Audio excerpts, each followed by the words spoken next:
Exit പോളുകളുടെ ബഹളം കഴിഞ്ഞു. മുതിർന്ന മാധ്യമപ്രവർത്തകരും അതോടൊപ്പം തെരഞ്ഞെടുപ്പ് കഴിഞ്ഞ കുറേ കാലമായി നിരീക്ഷിച്ചവരുമൊക്കെ കേരളത്തിൽ ആര് ജയിക്കും എന്ന് പറഞ്ഞു തുടങ്ങിയിട്ടുണ്ട്. ഇപ്പോഴത്തെ പുതിയ ഒരു ലേഖനം ന്യൂസ് 18 വെബ്സൈറ്റിലുണ്ട്, മാതൃഭൂമിയുടെ ഇംഗ്ലീഷ് വെബ്സൈറ്റിലുണ്ട്. അതിൻ്റെ മലയാള പരിഭാഷ മാതൃഭൂമി കൊടുക്കുകയും ചെയ്തിട്ടുണ്ട്. എം കെ ആനന്ദിൻ്റേതാണ് ലേഖനം. എം കെ ആനന്ദ് ടൈംസ് നെറ്റ്വർക്കിൻ്റെ MD-യും CEO-യുമായി പ്രവർത്തിച്ച ആളാണ്. ഇപ്പോൾ ബ്യൂറോ ഓഫ് ഇലക്ഷൻ ഇൻ്റലിജൻസിൻ്റെ ഡയറക്ടറായി പ്രവർത്തിക്കുന്നു. അദ്ദേഹം എഴുതിയ ഒരു നിരീക്ഷണം, ആര് ജയിക്കും എന്ന് പറയുന്ന നിരീക്ഷണം. അദ്ദേഹത്തിൻ്റെ ലേഖനം ഇംഗ്ലീഷിലാണ്. മാതൃഭൂമി ഇംഗ്ലീഷ് വെബ്സൈറ്റിൽ ലേഖനമുണ്ട്. മലയാള പരിഭാഷ മാതൃഭൂമി തന്നെ കൊടുക്കുകയും ചെയ്തിട്ടുണ്ട്. മാതൃഭൂമി കൊടുത്ത മലയാള പരിഭാഷ നമുക്കൊന്ന് വായിക്കാം. അതിങ്ങനെയാണ്: കേരളം ആര് ഭരിക്കുമെന്നറിയാൻ മണിക്കൂറുകൾ മാത്രമാണ് ശേഷിക്കുന്നത്. ഭരണം തുടരുമെന്ന് LDF ഉറപ്പിക്കുമ്പോൾ ഭരണമാറ്റം ഉറപ്പാണെന്നാണ് UDF കേന്ദ്രങ്ങൾ ആത്മവിശ്വാസം പ്രകടിപ്പിക്കുന്നത്. അതേസമയം പോളിംഗ് നിരക്കനുസരിച്ചുള്ള വിലയിരുത്തലുകൾ ഭരണമാറ്റത്തിൻ്റെ സൂചനയായി വിലയിരുത്തപ്പെടുന്നുമുണ്ട്. ഉയർന്ന പോളിംഗ് ആണെങ്കിലും സംസ്ഥാനത്ത് ഒരു തരംഗം പ്രകടമല്ലെന്നാണ് election intelligence bureau director MK Anand പറയുന്നത്. 79.63% പോളിംഗോടെ സമീപകാലത്തെ ഏറ്റവും ഉയർന്ന പോളിംഗാണ് സംസ്ഥാനം രേഖപ്പെടുത്തിയിരിക്കുന്നതെന്നും ഇത് മാറ്റത്തിനായുള്ള ജനങ്ങളുടെ ആഗ്രഹത്തെ സൂചിപ്പിക്കുന്നതായി വിലയിരുത്തപ്പെടുന്നുണ്ടെങ്കിലും വോട്ട് വിഹിതം അതേപടി സീറ്റുകളായി മാറണമെന്നില്ലെന്ന് അദ്ദേഹം പറഞ്ഞു. പോളിംഗ് വർധനവ് യാഥാർത്ഥ്യമാണ്. 2021 അപേക്ഷിച്ച് ഏകദേശം എല്ലാ സീറ്റുകളിലും വോട്ടിംഗ് വർദ്ധിച്ചിരിക്കുന്നതായി കാണാം. വോട്ടർ പട്ടികയിലെ ചെറിയ കുറവിന് ശേഷവും വോട്ടർമാരുടെ എണ്ണത്തിൽ കാര്യമായ വർധനവുണ്ട്. അതായത് വോട്ടർമാരുടെ എണ്ണം കുറഞ്ഞെങ്കിലും കൂടുതൽ ആളുകൾ വോട്ട് ചെയ്തു. ഇത് ശതമാനക്കണക്കിലുള്ള ഒരു സാങ്കേതികമായ വർധനവല്ല, മറിച്ച് യഥാർത്ഥ പങ്കാളിത്തത്തിലുണ്ടായ വർധനവാണ്. 2021 അപേക്ഷിച്ച് ഏകദേശം 10 ലക്ഷം വോട്ടുകൾ അധികമായി രേഖപ്പെടുത്തി.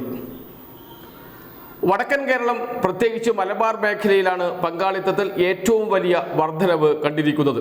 മധ്യ കേരളത്തിൽ മിതമായ വർധനവ് കാണുന്നു. തെക്കൻ കേരളത്തിൽ താരതമ്യേന കുറഞ്ഞ വളർച്ചയാണുള്ളത്. ഈ വ്യത്യാസം നിർണായകമാണ്. ഇതൊരു ശക്തമായ ഭരണവിരുദ്ധ വികാരമുള്ള തെരഞ്ഞെടുപ്പായിരുന്നെങ്കിൽ പ്രതിപക്ഷം ഘടനാപരമായി ശക്തമായ, പ്രത്യേകിച്ച് മധ്യ തെക്കൻ കേരളത്തിലെ പ്രതിപക്ഷത്തിന് ശക്തിയുള്ള പ്രദേശങ്ങളിൽ ശക്തമായ വർധനവ് പ്രതീക്ഷിക്കാമായിരുന്നു. അങ്ങനെ ഒരു പാറ്റേൺ ഇവിടെ കാണുന്നില്ല. മലബാറിലെ ഉയർന്ന പോളിംഗ് ന്യൂനപക്ഷങ്ങൾ UDF-ന് അനുകൂലമായി ഏകീകരിക്കപ്പെട്ടതിൻ്റെ തെളിവായി ചിലർ വിശദീകരിക്കുന്നു.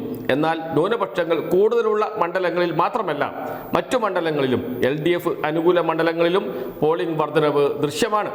മാത്രമല്ല, മണ്ഡലങ്ങളിൽ വ്യാപകമായ ഒരു ഏകീകരണം നടന്നെങ്കിൽ മാത്രമേ സംസ്ഥാനത്ത് മാറ്റമുണ്ടാകുകയുള്ളൂവെന്നും അത് സാധൂകരിക്കാൻ തക്ക തെളിവുകൾ പരിമിതമാണെന്നും MK ആനന്ദ് അദ്ദേഹത്തിൻ്റെ ആർട്ടിക്കിൾ ചൂണ്ടിക്കാണിക്കുന്നുണ്ട്. മറ്റൊന്ന് സ്ത്രീ വോട്ടർമാരാണ്. സ്ത്രീ വോട്ടർമാരുടെ പങ്കാളിത്തം സാമൂഹിക ക്ഷേമവുമായും പ്രാദേശിക തലത്തിലുള്ള ഭരണവുമായും ബന്ധപ്പെട്ടിരിക്കുന്നതായും ഇത് ഒരു ഏകീകൃത ഭരണവിരുദ്ധ വോട്ടായി പരിണമിക്കണമെന്നില്ലെന്നുമാണ് നിരീക്ഷണം. മുന്നണികൾക്ക് ലഭിക്കുന്ന വോട്ട് വിഹിതം സീറ്റുകളാക്കി മാറ്റാൻ എത്രത്തോളം കഴിയും എന്നത് പ്രധാനമാണ്. അത് LDF-ന് വ്യക്തമായ മുൻതൂക്കം നൽകുന്നുണ്ടെന്നും വിലയിരുത്തുന്നു. അതായത് LDF-ന് 72-നും 78-നും ഇടയിൽ സീറ്റുകൾ നേടാനുള്ള സാധ്യതയുണ്ടെന്നാണ് പ്രവചനം. UDF 60 മുതൽ 66 വരെ സീറ്റുകൾ നേടിയേക്കും. അതേസമയം മലബാറിൽ UDF-ന് അനുകൂലമായ ഒരു തരംഗമുണ്ടായാൽ സ്ഥിതി മാറാം എന്നും അദ്ദേഹം സൂചിപ്പിക്കുന്നു. ഇംഗ്ലീഷ് ലേഖനത്തിൽ അത് കുറച്ചുകൂടി അദ്ദേഹം വിശദീകരിക്കുന്നുണ്ട്. അദ്ദേഹം പറയുന്നത്, മലബാറിൽ വലിയ മാറ്റം ഉണ്ടായാൽ തന്നെ, ഒരു ന്യൂനപക്ഷ ഏകീകരണം ഉണ്ടായാൽ തന്നെ പരമാവധി ഏറ്റവും കുറഞ്ഞ റേഞ്ചായ 72-ൽ എത്തി നിൽക്കും LDF. അതിൽ താഴേക്ക് പോകില്ല എന്ന് അദ്ദേഹം ഉറപ്പിച്ചു പറയുന്നു. 72 സീറ്റ് LDF-ന് ഉറപ്പാണ്. അത് 78 വരെ സീറ്റിൽ എത്തും എന്നാണ് അദ്ദേഹത്തിൻ്റെ നിലപാട്. അതോടൊപ്പം തന്നെ മറ്റു കക്ഷികൾക്കും, പ്രത്യേകിച്ച് BJP-ക്കും ചെറിയ സാധ്യത അദ്ദേഹം കൽപ്പിക്കുകയും ചെയ്യുന്നുണ്ട്. എന്നാൽ LDF-ന് കൃത്യമായ ഭൂരിപക്ഷം പറയുന്നു MK ആനന്ദ്. അദ്ദേഹം മുതിർന്ന മാധ്യമപ്രവർത്തകനാണ്. 30 വർഷത്തിലേറെ മാധ്യമ രംഗത്ത് പ്രവർത്തിച്ച ആളാണ്.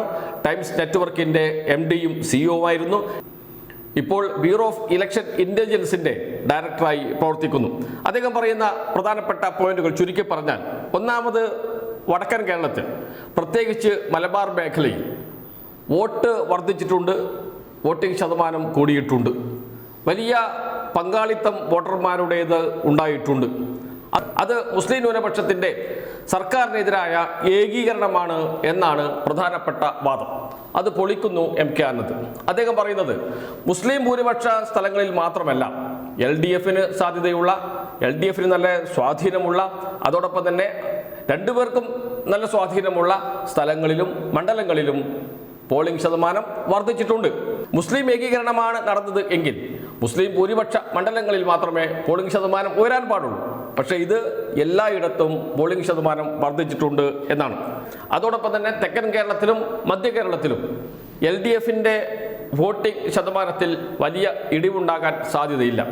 എല്ലാ കാലത്തും ഒരു 43% എന്ന നിലയിൽ LDF പ്രത്യേകിച്ച് നിയമസഭാ തെരഞ്ഞെടുപ്പുകളിൽ വോട്ടിംഗ് ശതമാനം നിലനിർത്താറുണ്ട് എന്നാണ് MK ആനന്ദ് പറയുന്നത്. അത് ഇത്തവണയും അതുപോലെ തന്നെ തുടരാനാണ് സാധ്യത. ആദ്യഘട്ടത്തിൽ UDFന് അനുകൂലമായ ഒരു കാലാവസ്ഥ, രാഷ്ട്രീയ കാലാവസ്ഥ ഉണ്ടായിരുന്നു. ലോക്സഭയിലും തദ്ദേശ സ്ഥാപനങ്ങളിലേക്ക് നടന്ന തെരഞ്ഞെടുപ്പുകളിൽ നാം അത് കണ്ടതാണ്.